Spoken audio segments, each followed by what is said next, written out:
నమస్తే, welcome to సత్యాగ్రహి. నేను శివాని. నిన్నటి దాకా మాకు తిరుగులేదు, మేమే తోపులం అనుకున్న వాళ్ళందరికీ తమిళనాడు ఓటర్లు మైండ్ బ్లాక్ అయ్యే షాక్ ఇచ్చారు. 40 ఏళ్లుగా తమిళనాట పాతుకుపోయిన పెద్ద పెద్ద ద్రావిడ పార్టీలకు ఒకే ఒక్క దెబ్బతో నటుడు విజయ్ సినిమా చూపించారు. ఏ సర్వేలు పసిగట్టలేకపోయాయి, ఏ పొలిటికల్ పండితులకు అర్థం కాలేదు. దళపతి విజయ్ సైలెంట్ గా చేసిన గ్రౌండ్ వర్క్ అలాంటిది. మరి అయితే ఈ తమిళనాడు రిజల్ట్స్ చూసి ఇప్పుడు మన పక్కనే ఉన్న తెలంగాణలో ఒకరికి బాగా ముచ్చెమటలు పడుతున్నాయట. ఎవరో కాదండి, మన ప్రజల ముఖ్యమంత్రి రేవంత్ రెడ్డికే. స్టాలిన్ మాదిరిగా నాకు కూడా తిరుగులేదు, మళ్ళీ నేనే గెలుస్తా అని పగటి కలలు కంటున్న రేవంత్ రెడ్డికి ఈ తమిళనాడు ఫలితాలు ఒక పెద్ద హెచ్చరిక లాంటిది. స్టాలిన్ కు పట్టిన కథే రేవంత్ రెడ్డికి కూడా పట్టబోతోందా అనేది ఈ స్పెషల్ స్టోరీలో చూద్దాం. ముందుగా మనం తమిళనాడు కథ చెప్పుకోవాలి. అక్కడ స్టాలిన్ కాంగ్రెస్ పొత్తు పెట్టుకొని మేము మళ్ళీ వస్తున్నాం, మాకు ఎదురేది అన్నట్టుగా తిరిగారు. కానీ ప్రజలు లోపల స్టాలిన్ ప్రభుత్వంపై ఎంత వ్యతిరేకత పెంచుకున్నారో ఆయన గమనించలేకపోయారు. ప్రజల్లో ఉన్న ఆ వ్యతిరేకతను, అసంతృప్తిని దళపతి విజయ్ చాలా క్షుణ్ణంగా అర్థం చేసుకున్నారు. ఎలాంటి హడావిడి లేకుండా క్షేత్రస్థాయిలో గ్రౌండ్ వర్క్ చేశారు. తమిళనాడు ప్రజల నాడి పట్టుకొని వారి సమస్యలపైనే మాట్లాడారు. ఫలితం ఈ రోజు డిఎంకే, ఏఐడిఎంకే వంటి దిగ్గజ పార్టీలు సైతం విజయ్ దెబ్బకు కల్లి పార్టీలా మిగిలిపోయారు. 100కు పైగా స్థానాల్లో లీడ్ సాధించి టీవీకే పార్టీ రికార్డు సృష్టించింది. దీన్ని బట్టి మనకి ఏమర్థమవుతోంది? ప్రజలను తక్కువ అంచనా వేస్తే ఎంతటి తోపులైనా సరే ఇంటికి వెళ్ళక తప్పదు. మరి ఈ రూల్ ఒక్క తమిళనాడుకేనా? మన తెలంగాణకు కూడా వర్తిస్తోంది. ఇప్పుడు మన తెలంగాణ శ్రేణిలోకి వద్దాం.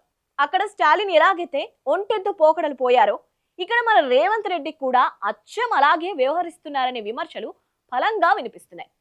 గద్దెక్కినప్పటి నుంచి ప్రజా సమస్యలను కాలి కొదిలేశారు. నిరుద్యోగుల గోస పట్టదు, రైతుల బాధలు అస్సలు పట్టవు. మరి రేవంత్ కి ఏం పడుతోంది?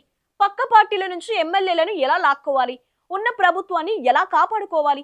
ఇంకా చెప్పాలంటే హైదరాబాద్ లో రియల్ ఎస్టేట్ దందాలు, మూసి ప్రక్షాళన పేరుతో సామాన్యుల ఇల్లు కూల్చడం, వీటిపైనే రేవంత్ రెడ్డికి ఉన్న శ్రద్ధ ప్రజల సంక్షేమంపై లేదని ఆరోపణలు వెల్లువెత్తుతున్నాయి. కేరళ సీఎం పినరాయి విజయన్ గతంలోనే రేవంత్ రెడ్డి పోకడలపై ఏ రేంజ్ లో ఆరోపణలు చేశారో మనం చూసాం. స్టాలిన్ లాగే రేవంత్ రెడ్డి కూడా మేము పవర్ లో ఉన్నాం, మా ఇష్టం వచ్చినట్లు చేస్తామనే భ్రమలో బతుకుతున్నారు. కానీ గ్రౌండ్ రియాలిటీ వేరేలా ఉంది. రేవంత్ రెడ్డి గారు ఎన్నికల ముందు రేవంత్ రెడ్డి ఇచ్చిన ఆ 6 గ్యారంటీలు ఏమయ్యాయనే ఎవరికైనా తెలుసా? చేతిలో దీపం పట్టుకొని వెతికినా అవి ఎక్కడా కనిపించడం లేదు. రైతులకు రుణమాఫీ అన్నారు, సగం మందికి కూడా కాలేదు. మహిళలకు మహాలక్ష్మి కింద నెలకు 2500 అన్నారు, ఆ ఊసే లేదు. నిరుద్యోగులకు జాబ్ క్యాలెండర్ అన్నారు, అది కాస్త ఎప్పుడు వస్తుందో ఆ దేవుడికే తెలియాలి. ఇలా ప్రజలను నట్టెట్టా ముంచి ఇచ్చిన హామీలను అమలు చేయడంలో ఘోరంగా ఫెయిల్ అయిన రేవంత్ రెడ్డి రాబోయే ఎన్నికల్లో మళ్ళీ తామే గెలుస్తామని ఎలా చెప్తున్నారో ఎవరికి అర్థం కాలేదు. ఇది పగటికల కాకపోతే ఇంకేంటి? ప్రజలు అన్ని గమనిస్తున్నారు. తమిళనాడులో స్టాలిన్ కు ఎలాంటి సర్ప్రైజ్ ఇచ్చారో తెలంగాణలో రేవంత్ రెడ్డికి కూడా అలాంటి ట్రీట్మెంటే రెడీ చేస్తున్నట్లు కనిపిస్తోంది. వచ్చే ఎన్నికల్లో రేవంత్ రెడ్డి గెలవడం దేవుడెరుగు, కనీసం డిపాజిట్లైనా దక్కుతాయో లేదో అనే పరిస్థితి ఉంది.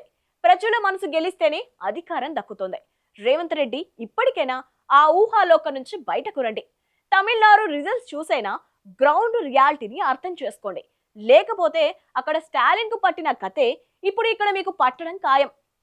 మరి తమిళనాడు ఎన్నికల ఫలితాలపై మీరేమనుకుంటున్నారు? రేవంత్ రెడ్డి పాలనలో నిజంగానే ప్రజలకు రక్షణ, న్యాయం జరుగుతున్నాయా? లేదా వచ్చే ఎన్నికల్లో రేవంత్ రెడ్డికి కూడా ప్రజలు ఇలాగే షాక్ ఇస్తారా? మీ అభిప్రాయాన్ని కింద కామెంట్స్ రూపంలో మాకు తెలియచేయండి. ఈ వీడియోని నచ్చితే లైక్ చేయండి, షేర్ చేయండి. మరిన్ని ఇంట్రెస్టింగ్ పొలిటికల్ అనాలిసిస్ కోసం మన ఛానల్ని ఇప్పుడే సబ్స్క్రైబ్ చేసుకోండి.